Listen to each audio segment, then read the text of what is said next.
Hello दोस्तों, नमस्कार। मैं हूं यशवंत दामले और आप देख रहे हैं यशमनी विज्ञान चैनल। यशमनी विज्ञान चैनल में आपका स्वागत है। आज के वीडियो में हम सीखेंगे कक्षा 12 रसायन विज्ञान यूनिट 2 से राउल्ट का नियम और उसकी गणितीय व्याख्या देखेंगे। साथ साथ में हम यहाँ पर देखेंगे वाष्प का अपेक्षिक अवनमन किस प्रकार से विलय के मूल प्रवाच के समतुल्य होता है और साथ साथ में वाष्प दाब के अपेक्षिक अवनमन की सहायता से विलय का अणुभार किस प्रकार से ज्ञात कर सकते हैं।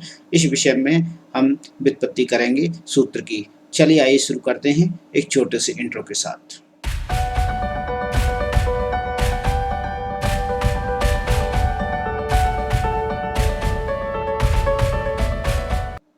यहाँ देखेंगे हम सबसे पहले राउल्ट के नियम के बारे में। राउल्ट के नियम में क्या कहा गया है, तो ये बोला गया है किसी विलायक में जब आवासीय विलेय पदार्थ घोला जाता है तो विलायक में आवासीय पदार्थ घोलने की चर्चा चल रही है। विलायक के अणु वाष्पित होने में अवरोध महसूस करते हैं, ठीक, जिसके कारण वाष्प दाब गिर जाता है। ये बात हम समझेंगे और वाष्प दाब में होने वाली यही कमी वाष्प दाब अवनमन कहलाती है। ये तत्व भी हम यहाँ पर जानेंगे और वाष्प दाब का अवनमन विलेय की सांद्रता पर निर्भर करता है, ये भी हम जानेंगे। चलिए तो पहले हम ये जान लेते हैं, इसके बाद नियम पर आएंगे। सबसे पहले हम किसी विलायक में अवासीय पदार्थ घोलकर उसकी वाष्पित की कंडीशन जान लेते हैं कि क्या कंडीशन वहां पर होने वाली है, क्या वहां पर हमें दिखाई देगा। चलिए यहाँ पर सबसे पहले मैं एक पात्र लूंगा और जिसे मैं बीकर के रूप में इस्तेमाल कर रहा हूँ। यहाँ पर एक बीकर के रूप में यहाँ पर एक पात्र ले रहा हूँ और यहाँ पर हमने पदार्थ विलायक है और यह विलायक है, जिसे हम कहेंगे शुद्ध विलायक है। यहाँ पर ये शुद्ध विलायक के रूप में हम यहाँ पर ले रहे हैं, ठीक, जो आपके सामने लिखा गया है शुद्ध विलायक के रूप में यहाँ पर लिया है। एक और पात्र मैं यहाँ पर लूंगा, देखिए दूसरा पात्र मैंने यहाँ पर लिया है। ये पात्र ए आप मान लेंगे यहाँ पर, और यहाँ लिखा होगा इसमें शुद्ध विलायक यहाँ पर भरा हुआ है, ठीक। यहाँ पर हम देंगे इसे नाम शुद्ध विलायक। यहाँ पर भी इसमें विलायक भरा हुआ है, लेकिन हमने इसमें क्या मिला दिया है, हमने इसमें मिला दिया आवासीय विलेय। इसमें हमने आवासीय विलेय मिला दिया है। यहाँ मिला दिया गया है आवासीय विलेय युक्त विलयन हो गया जी। चलिए हम बात कर लेते हैं। तो यहाँ पर परिभाषा के अकॉर्डिंग हम चर्चा करेंगे, जो लिखा उसी के अकॉर्डिंग चर्चा करेंगे। यहाँ पर हम देखते हैं ये बीकर है, ठीक है ना। ये पात्र ए था। ए पात्र को हम यहाँ देखते हैं 3 घंटे तक धूप में रखते हैं, ये सूर्य के प्रकाश में 3 घंटे तक रखते हैं, ठीक ना। 3 आवर हमने यहाँ पर इसे कहाँ रखा है, सनशाइन अर्थात धूप में रखा है, ठीक, या हम इसे कह सकते हैं तेज धूप में हमने इसे रखा है, ठीक। और इसे भी हमने 3 घंटे तक धूप में रखा है। पदार्थ की मात्रा उतनी है, बस इसमें आवासीय पदार्थ हमने मिला दिया है। तो यहाँ पर वाष्प बनने वाले कणों की मात्रा यहाँ पर देखेंगे हम, ठीक। ऊपर से इस पात्र को हम मान लीजिए एक बेल जार से ढक देते हैं। यहाँ पर एक बेल जार लेंगे और बेल जार की साइड से हम इसे ढक देते हैं। तो ढकने पर हम पाते हैं बेल जार को कि यहाँ पर वाष्प बनने वाले कण या वाष्पित होने वाले कणों की संख्या कुछ ज़्यादा है, ठीक, या वाष्पित होने वाले कणों की संख्या ज़्यादा है, जो वाष्पन के बाद प्रसंगनित होकर वास्तव में जल की बूंदों का रूप ले रहे हैं, उनकी संख्या ज़्यादा है, ठीक। यहाँ पर भी हम इसे इसी प्रकार से देखेंगे कि इसे भी हमने एक बेलजार से ढक देंगे, ठीक। यहाँ पर एक बेलजार है जो कि बेलजार नामक द्वारा बनाया गया था, विकसित किया गया था, इसीलिए इसे बेलजार ही कहा जाता है। यहाँ भी हम इसे बेलजार की सहायता से ढकने का प्रयास करेंगे। चलिए यहाँ पर क्लोज कर दिया गया है, बेलजार से हमने ढक दिया है। अब यहाँ पर वाष्पित होने वाले अणुओं की संख्या होगी, वो कैसी होगी, कम होगी। और वाष्प के बाद संघनन के द्वारा जल वाष्प भी कैसी बनेगी, या जल के अणु भी कैसे बनेंगे, कम बनेंगे। तो ये जल वाष्प है। आप देख रहे होंगे कि जहाँ पर जल वाष्प की मात्रा आपको कम दिखाई देगी। जल वाष्प कम मात्रा में बनता है, जहाँ जल वाष्प होती है वो अधिक मात्रा में बन रही है। आपको यहाँ पर इन चित्रों की सहायता से नजर आ जाएगा। चित्रों की सहायता से आप देख पाएंगे कि यहाँ पर आप देख पाएंगे जल वाष्प अधिक मात्रा में बनती है, यहाँ पर जल वाष्प कम मात्रा में बनती है। तो हम यहाँ लिख देंगे अधिक। जल वाष्प कैसी बन रही है, अधिक, और जहाँ पर जल वाष्प बनती है कम। इससे तात्पर्य है कि जैसे ही किसी शुद्ध विलायक में आवासीय विलेय घोला जाता है तो उसमें विलायक जलवाष्प की मात्रा गिर जाती है या कम हो जाती है। जब जलवाष्प की मात्रा कम हो जाती है तो वाष्प के द्वारा विलायक की सतह पर जो दाब डाला जाता है उस दाब का मान भी कैसा हो जाता है, कम हो जाता है, जिसे हम कहते हैं वाष्प दाब।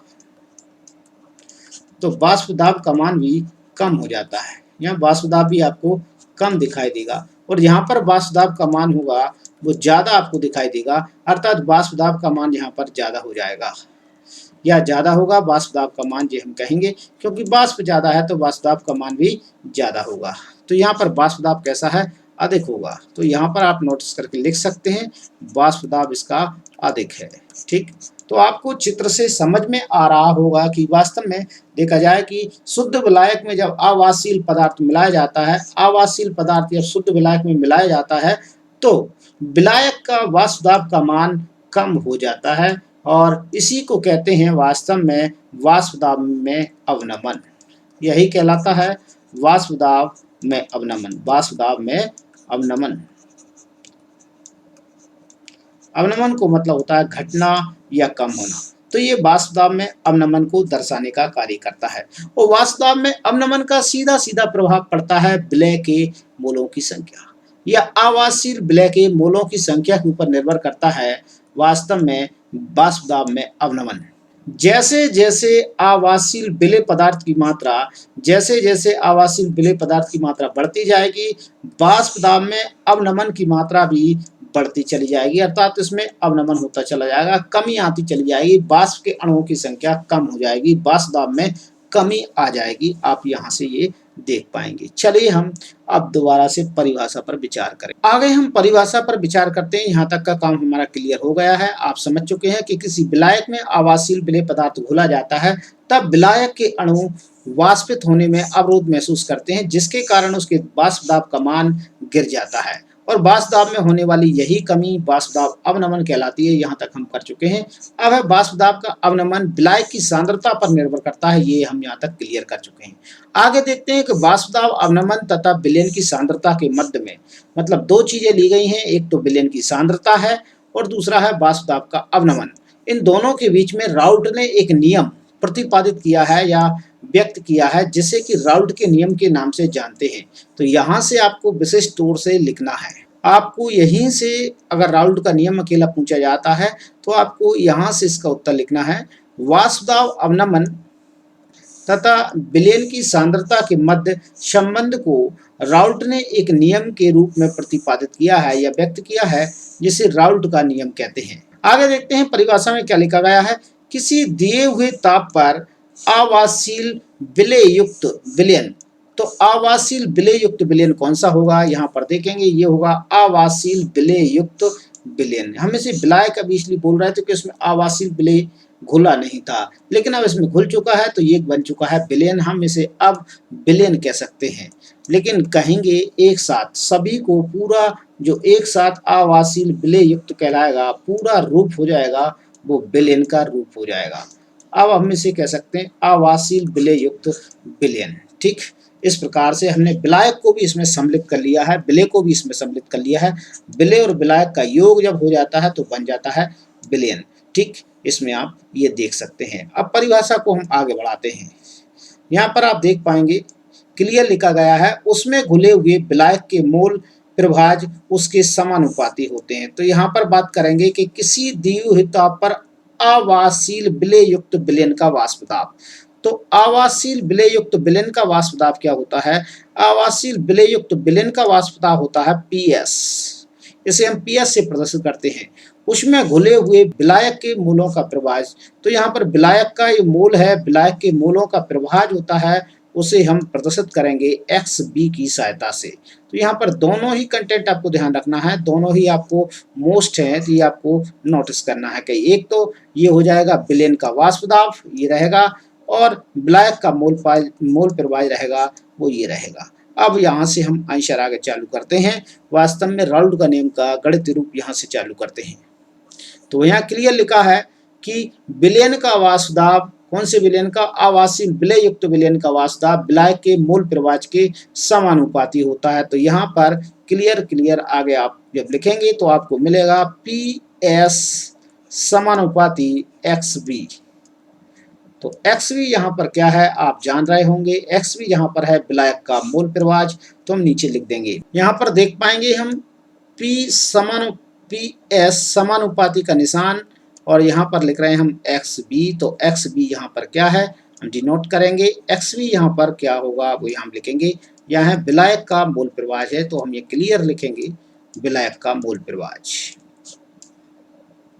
का मोल प्रवाह। आप अगर मोल प्रवाह नहीं लिखना चाहते हैं तो आप मोल अंश भी लिख सकते हैं इसको। मोल प्रवाह और मोल अंश के बारे में आप पढ़ चुके होंगे, यदि नहीं पढ़ा है तो आप मुझे कमेंट्स बॉक्स में लिखिए, मैं इस पर आपको वीडियो बना दूंगा। पीएस क्या है? पीएस है वास्तव में विलेन का वाष्प दाब। तो यहाँ पर हम लिख देंगे पीएस क्या रहेगा? विलेन का वाष्प दाब। जो आपको समझने के लिए मैंने यहाँ पर लिखा है विलेन का वाष्प दाब। तो आप देख लेंगे यहाँ से, ये क्लियरली यहाँ पर आपको दिखा है विलेन का वाष्प दाब। समानुपाती का चिन्ह हटाएंगे, यहाँ बराबर का चिन्ह लग जाएगा और एक हमारे पास यहाँ पर सम स्थिरांक के रूप में या स्थिरांक के रूप में P0 साइन आ जाएगा, ठीक है। और P0 साइन जो आता है वास्तव में ही P0 साइन जो होगा वो इंटू में होगा। अब वो इंटू किसके होगा? एक्स बी के इंटू में होगा, और एक्स बी हम यहाँ लिख देंगे। लेकिन P0 है क्या वो आपको यहाँ लिखना पड़ेगी, बताना पड़ेगी। तो P0 बराबर होता है शुद्ध विलायक का वाष्प दाब। तो यहाँ हम लिख देंगे शुद्ध विलायक का वाष्प दाब ये है, तो हम यहाँ पर ऐसा लिख दें शुद्ध विलायक का वाष्प दाब, ठीक। आगे चलते हैं हम, ये हमारा समीकरण नंबर 1 हो जाएगा। यहाँ से आप देख सकते हैं ये इसका गणित रूप है, साथ साथ में हम इसे यहाँ से देख सकते हैं। अब हम यहाँ देखेंगे वाष्प दाब का आपेक्षिक अवनमन। तो वाष्प दाब का आपेक्षिक अवनमन यहाँ पर देखेंगे, ये राउल्ट के नियम का गणितीय रूप आप यहाँ से लिख सकते हैं।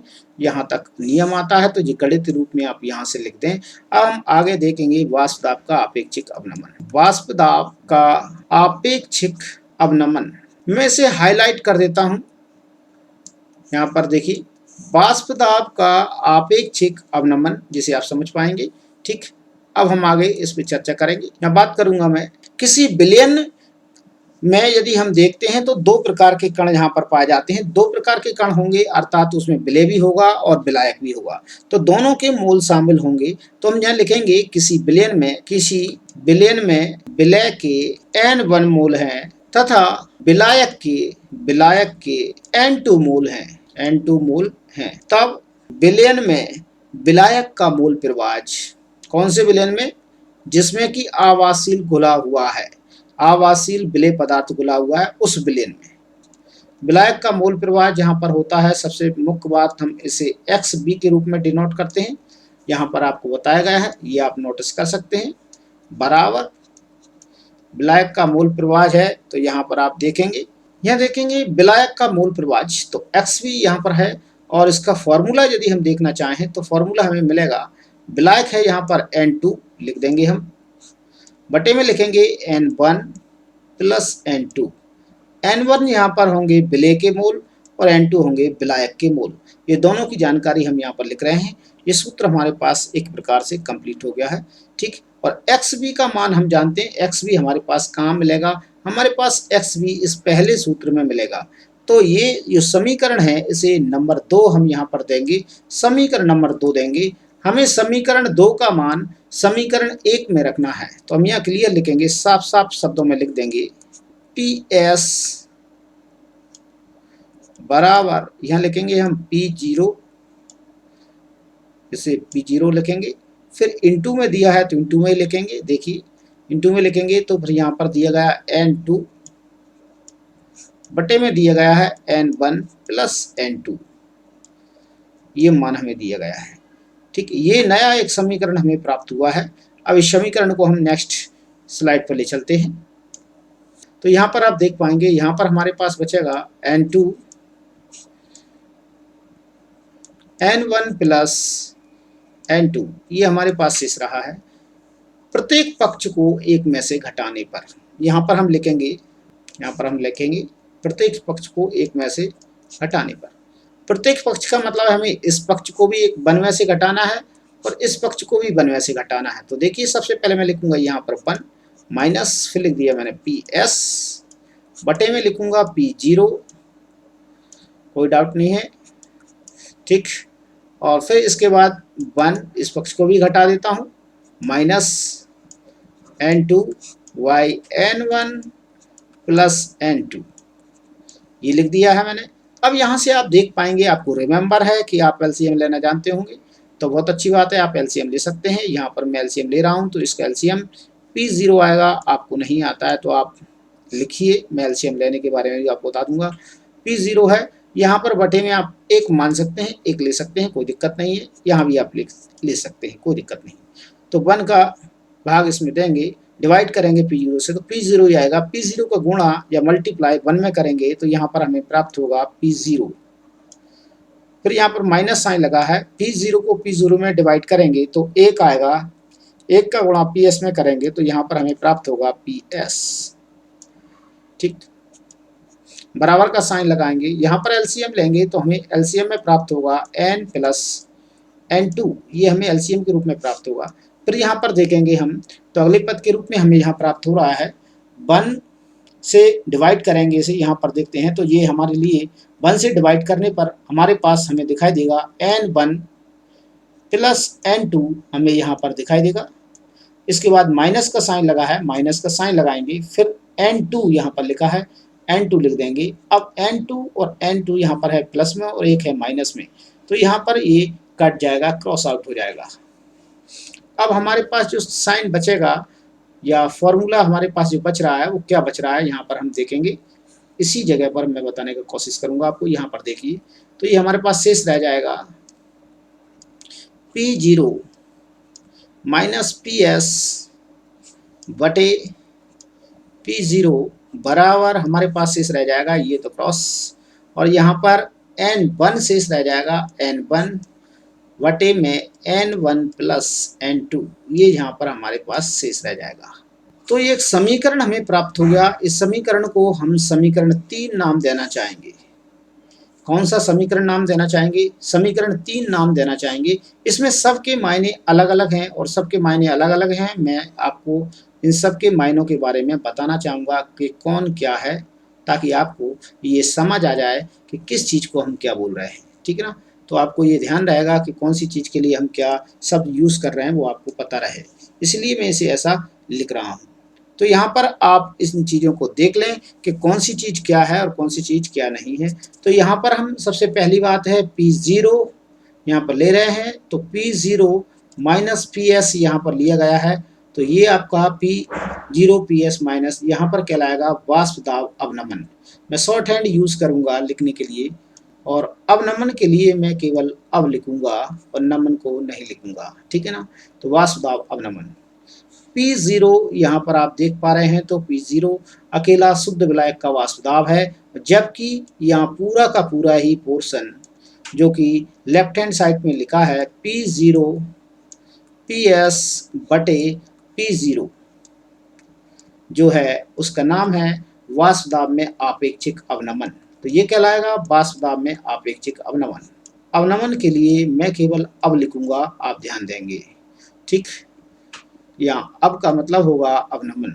अब हम यहाँ पर देखेंगे एक और चीज़ हमारे पास मौजूद है, जिसे हम लिखेंगे N1 बटे N1 प्लस N2। ये है क्या, यहाँ पर इसके बारे में मैं आपको बता देता हूँ। ये हमारे पास विलेय का मोल प्रवाह है, आप यहाँ देख पाएंगे विलेय का मोल प्रवाह, क्योंकि विलेय के कणों की संख्या, विलेय के मोलों की संख्या ऊपर लिखी गई है, इसलिए विलेय का मोल प्रवाह है।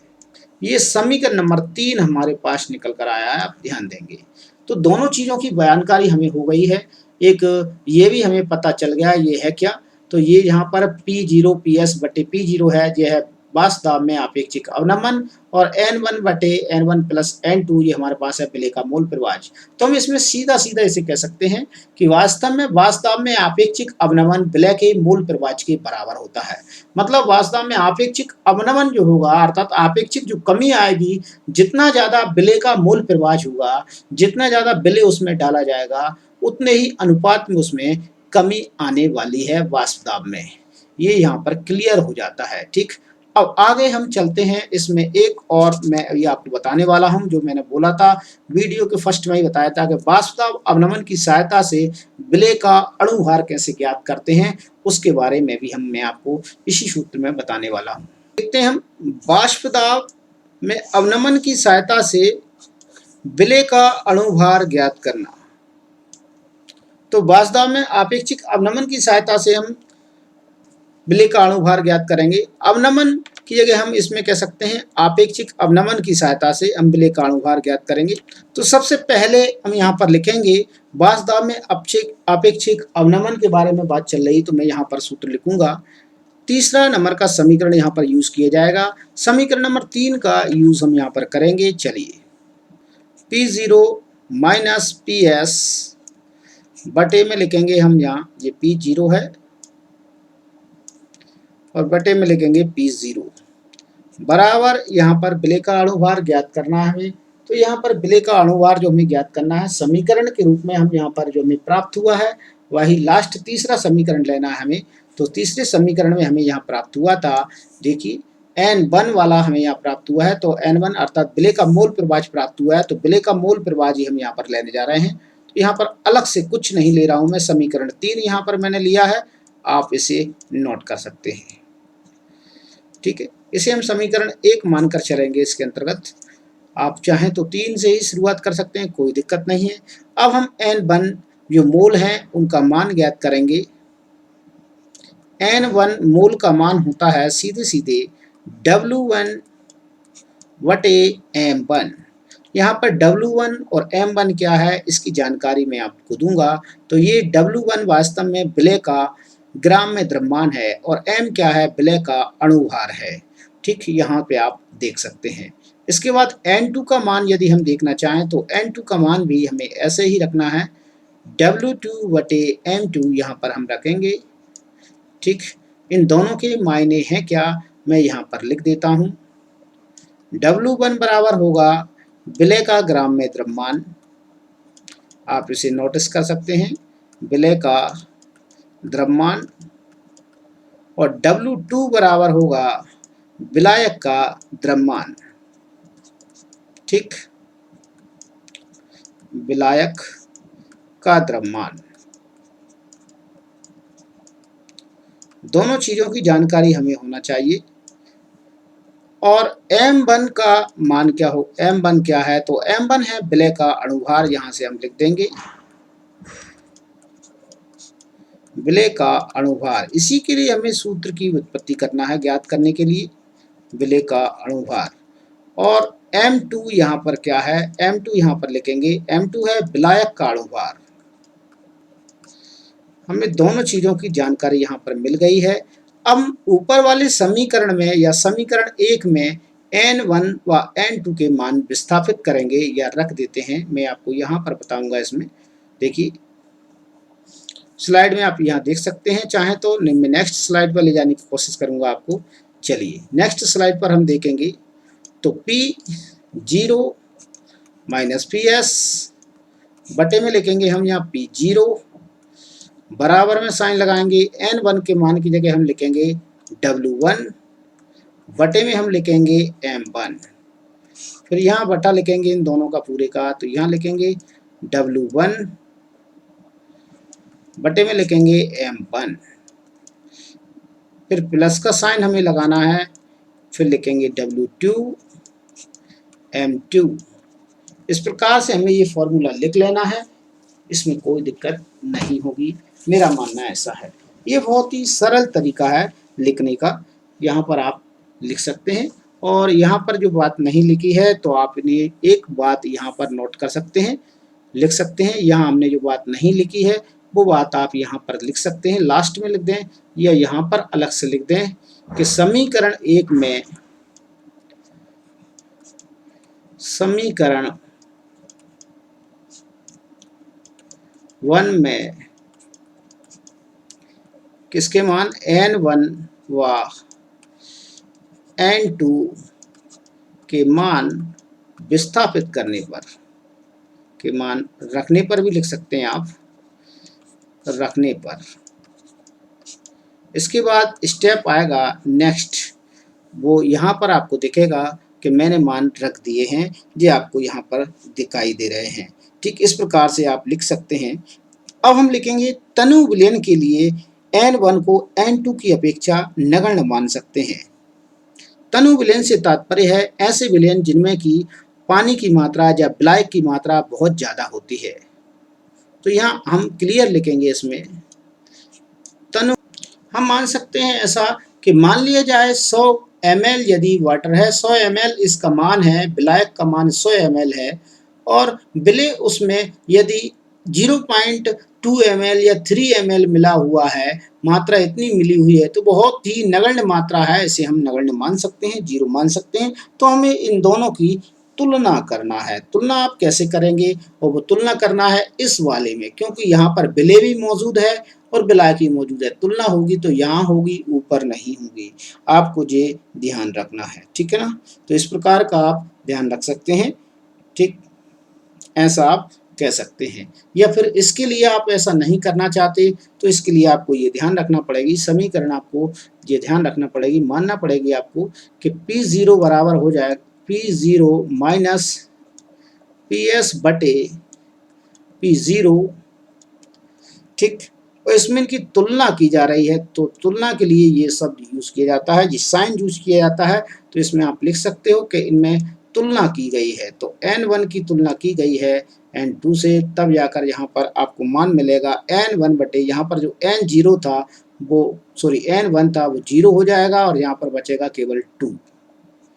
यहाँ पर जी n1 का मान था वो 0 हो जाएगा और यहाँ पर बचेगा 2। तब हम ये मान वास्तव में समीकरण में रख देंगे, तब हमारे पास समीकरण बनकर आएगा P0 माइनस PS बटे P0 बराबर n1 का मान आप यहाँ जानते ही हैं, क्या लिखते हैं हम? n1 का मान लिखते हैं W1 बटे में लिखते हैं M1 जो आपके पास लिखा हुआ है। अब ये तो 0 हो ही गया है हमारा मान, ठीक? और ये हमारे पास शेष बचा है, तो हम इसे लिख देंगे यहाँ पर नीचे। ये हमारे पास आएगा W2, ठीक? बटे में लिखेंगे हम M2। इस प्रकार से हम इसे लिख सकते हैं। तो आपके पास एक समीकरण तो ये यहाँ पर आपको प्राप्त हो जाएगा, यहाँ से आप इसका मान लिख सकते हैं। लेकिन हमें वास्तव में M1 का मान चाहिए, तो M1 का मान हम कैसे ज्ञात कर सकते हैं? वो यहाँ से हमें निकालना है, मॉलिक्यूलर वेट हमें निकालना है, ये निकालना है। हमें चाहिए M1 का मान, तो हम इस समीकरण को किस प्रकार से लिख सकते हैं, यहाँ देखेंगे आप कि किस प्रकार से समीकरण को हम लिख सकते हैं। चलिए हम इसे अब आगे आपको सॉल्व कर देते हैं। तो यहाँ पर आपके P0 माइनस PS बटे P0 यहाँ पर रहेगा। अब हम इनकी संख्या को बदलने वाले हैं, तो सबसे पहले जो भाग वाली संख्या है गुणा में आएंगी, तो हम देख लेते हैं W1 बटा W2 तो आएगा ही, M2 इसका 4D है तो M2 ऊपर चला जाएगा। तो ये क्रम रहता है A, ठीक ना, BCD। तो इसका ये क्रम यहाँ पर आपको मालूम है कि A, ठीक, C और D बटा B।